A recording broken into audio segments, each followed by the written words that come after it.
नमस्कार मंडळी. आज आपण देवदर्शन किचनमध्ये दिवाळी फराळानिमित्त रव्याचे लाडू पाहूया. अगदी पेढ्यासारखे जिभेवर ठेवताच विरघळणारे हे लाडू होत असतात. हे लाडू करण्यासाठी आपल्याला पाक करायची गरज नाही.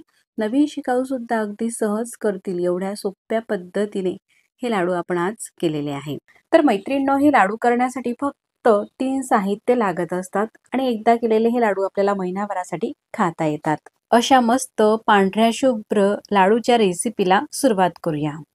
तर मैत्रिणींनो, आपल्याला लाडू करायचे आहे म्हणून या ठिकाणी मी 1 किलोचं हे रव्याचं पॅकेट घेतलेलं आहे. तुम्हाला जो सुट्टा रवा येतो ना, तो घ्यायचा असेल तुम्ही तो सुद्धा रवा घेऊ शकता. पण रवा घेताना आपल्याला जो बारीक रवा असतो ना 0 नंबरचा, त्याच रव्याचा वापर करायचा आहे.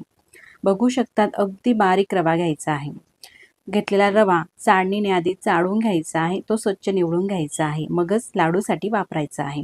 आता या ठिकाणी मी तुम्हाला वाटीच्या प्रमाणाने सुद्धा सांगणार आहे साहित्य आणि वजनी प्रमाण सुद्धा सांगणार आहे. तर वजनी प्रमाण म्हणाल तर 1 किलो हा रवा आपण घेतलेला आहे अगदी बारीक, आणि ह्या साईजच्या वाटीने 4 वाटी हा रवा भरलेला आहे. आता पुढची कृती करू. गॅसवरती कढई ठेवायची आहे. लाडूसाठी रवा भाजायचा आहे म्हणून कढई जाड तळाची घ्यायची आहे. कढईमध्ये तूप घालायचं आहे. तर या ठिकाणी मी 1 वाटी साजूक तूप घेतलेलं आहे आणि वजनी प्रमाणाने सांगायचं झालं तर 300 ग्रॅम हे तूप आहे. वाटीने तुम्ही साहित्य घेत असाल तर 4 वाटी रवा घ्यायचा आहे. 4 वाटी रव्यासाठी 1 वाटी तूप घ्यायचं आहे. वाटीच्या प्रमाणामध्ये तुम्ही तूप घेत असाल तर अशा प्रकारे वितळूनच घ्यायचं आहे, म्हणजे प्रमाण अगदी परफेक्ट होईल. तूप कढईमध्ये टाकलं तर तूप आपल्याला कडकडीत तापू द्यायचं नाही, तर हलकंसं गरम झालं का त्यामध्ये लगेचच रवा टाकायचा आहे. तुपामध्ये रवा टाकते. रवा भाजत असताना कुठेही आपल्याला गॅस मोठा करायचा नाही, तर कमी गॅसवरतीच रवा भाजायचा आहे.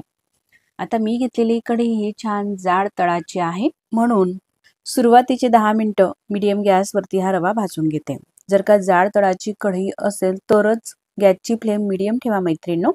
जर का पातळ बुडाची असेल मी आधी सांगितल्याप्रमाणे तर गॅस अगदी मंद ठेवायचा आहे तुम्ही.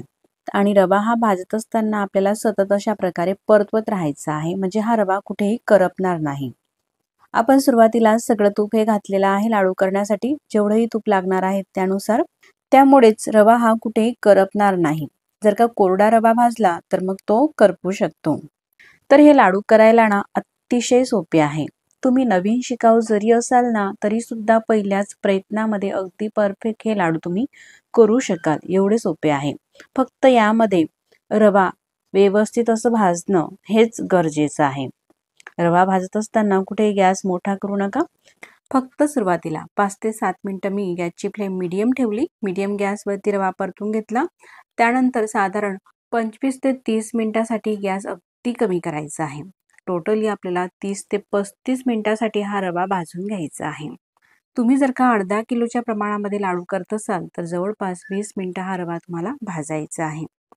बघू शकतात रवा भाजून झालेला आहे. कसं ओळखायचं तर रव्याला हलका असा बदामी रंग येतो, म्हणजे रवा आपला छान असा हा भाजून झालेला आहे. आता गॅस बंद करते. तोपर्यंत लाडूमध्ये टाकण्यासाठी साखर बारीक करून घेऊ.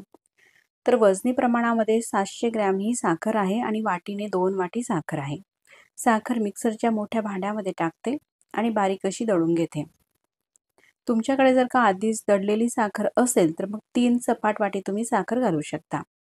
साखर अशी छान बारीक दळायची आहे.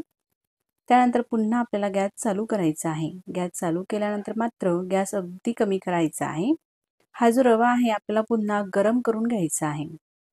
आता साधारण 1 ते 1.5 मिनिटासाठी गॅस चालू केलेला आहे. गॅसची फ्लेम कमीच ठेवायची. फक्त आपल्याला रवा हा गरम करून घ्यायचा आहे. रवा गरम झाल्यानंतर गॅस बंद करायचा आहे आणि ही दळलेली साखर रव्यामध्ये टाकायची आहे. आता गॅस बंदच ठेवायचा आहे. हा जो रवा आहे ना गरम आहे.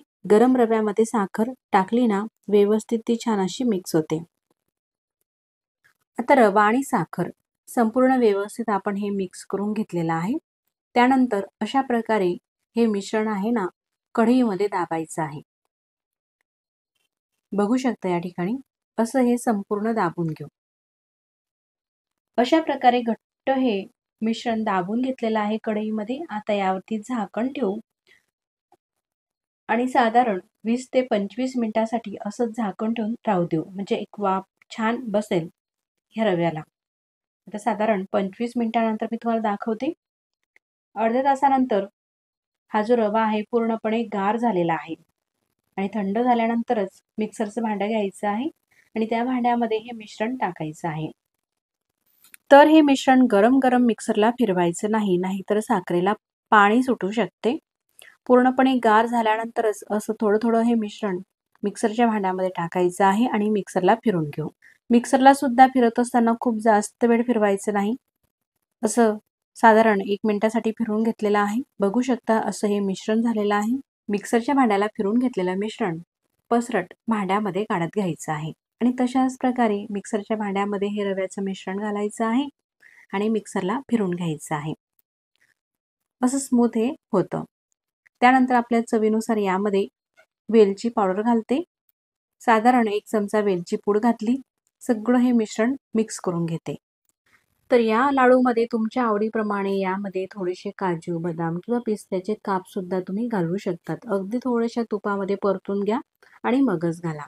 म्हणजे क्रंची चवीला छान लागतील. पण या ठिकाणी मी ड्रायफ्रूट कुठलेही वापरत नाही. फक्त वेलची पूड घालून हे लाडू करत आहे. असेही चवीला छान लागतात.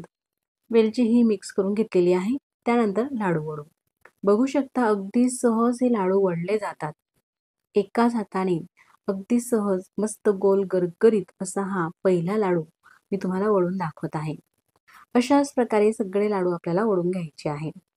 आता लाडू वळून घेते तोपर्यंत तुम्ही हा व्हिडिओ इथपर्यंत पाहत आलातच तर तुम्हाला हा व्हिडिओ कसा वाटला मला कमेंट्स करून नक्कीच कळवा आणि व्हिडिओ तुम्हाला कुठेतरी आवडला असेल तर व्हिडिओला लाईक करा. चॅनलवरती तुम्ही नवीन असाल तर चॅनलला सबस्क्राईब करा. सबस्क्राईब केल्यानंतर बाजूलाच घंटीचे बटन आहे ते दाबून ऑलवरती सुद्धा प्रेस करू शकतात. म्हणजे मी जेव्हाही नवीन व्हिडिओ अपलोड करेल ना त्या व्हिडिओचे नोटिफिकेशन सगळ्यात आधी तुम्हाला येईल आणि तुम्हाला तो नवीन व्हिडिओ सगळ्यात आधी पाहता येईल. बघू शकतात अगदी एकाच हाताने मस्त गोल गरगरीत असे हे सहज लाडू वळले जातात. तर मैत्रिणींनो या ठिकाणी काही टिप्स सांगते मी तुम्हाला. जर का मिश्रण हे ड्राय वाटायला लागलं तर यामध्ये तुम्ही गरम करून तूप सुद्धा घालू शकता. पण मी दाखवलेल्या प्रमाणामध्ये तुम्ही जर का लाडू केले तर अजिबात हे ड्राय होणार नाही. वरतून तूप वगैरे घालायची काही गरज भासणार नाही. तूप घालायचं, हवं तसं मिश्रण करायचं आणि त्यानंतर मग लाडू वळून घ्यायचे. बघू शकतात या ठिकाणी 1 किलो रव्याचे एवढे हे लाडू झालेले आहे. वजनी म्हणाल तर 2 किलो हे लाडू झालेले आहे. लाडू मी तुम्हाला तोडून सुद्धा दाखवते. अगदी पेढ्यासारखाच मऊ लुसलुशीत असा हा लाडू होतो. तर महिनाभरासाठी जरी ठेवले ना हे लाडू तरी सुद्धा असेच अगदी पेढ्यासारखे राहतात. वयस्कर मंडळी सुद्धा सहज खाऊ शकतात. एवढे मस्त जिभेवर ठेवताच विरघळणारे असे हे लाडू झालेले आहे. तुम्ही सुद्धा नक्कीच करून तर पहा. मग पुन्हा भेटू नवीन छानशा अशाच रेसिपी सोबत. तोपर्यंत नमस्कार. व्हिडिओ तुम्ही पूर्ण पाहिलात त्याबद्दल मनापासून धन्यवाद.